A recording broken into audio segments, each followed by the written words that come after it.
Magandang araw mga mare. Ngayong araw na to ay umalis ako pansamantala sa aming hawla. Kasi nga magbabayad nga ako ng aming bills.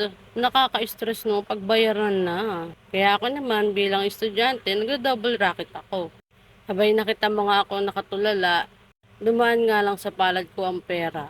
Tapos iisipin ko na naman kung paano nga ulit ako kikita at kung paano nga ito pagkakasyahin. Nang makababa na nga ako sa motor, ay naglakad ako agad. Sa shoot ang mga mare makulimlim yan at wala akong dalang payong. Ayan ay napakaganda naman ng view. Bukod nga pala nga dyan mga mare, is dadiretso nga din nga pala ako sa aking pinaka-favorite salon. Pero bago nga pala ako pumunta doon, nag-withdraw muna ako. Maya, ituturo ko nga sa inyo kung ano nga ba yung pinagkakakitaan ko bilang estudyante. Isang college student, nabibisi na nga rin ako sa mga paggawa ng mga activities. Nagdo-double purpose na nga rin ako kung paano pagkasyahin ng aking mga oras.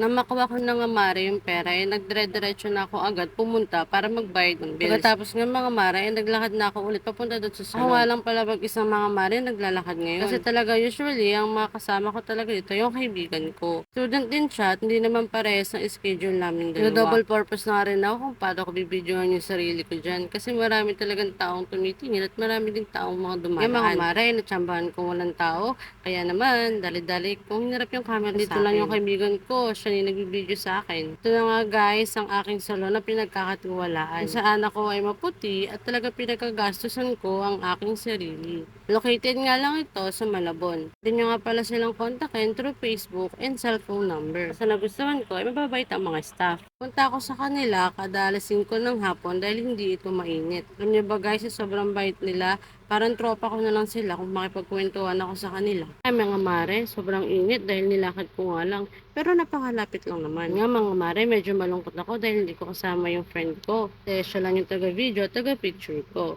So ito na nga mga mare, sinisimulan na nga ang ating gluta drip. Mga mare, kung gusto nyo magpagluta, tumawag or mag-message lang kayo sa kanila.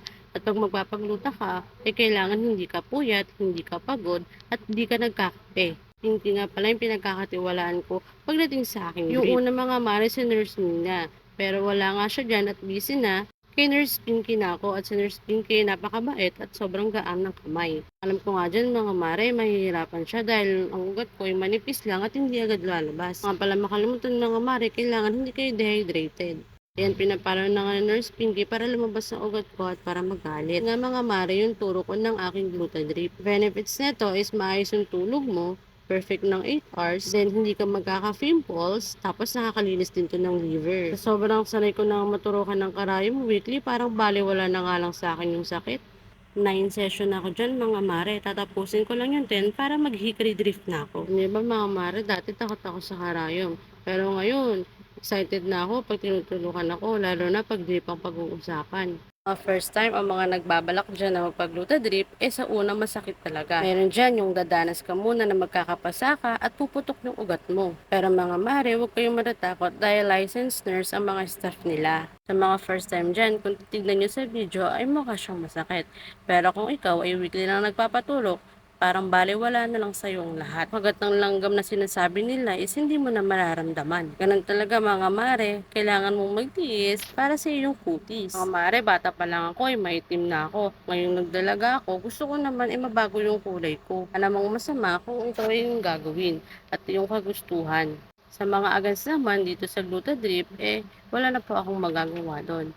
At syempre guys, natapos na nga at nagpapahinga lang ako guys dahil nangawit ako. Yun lang, salamat!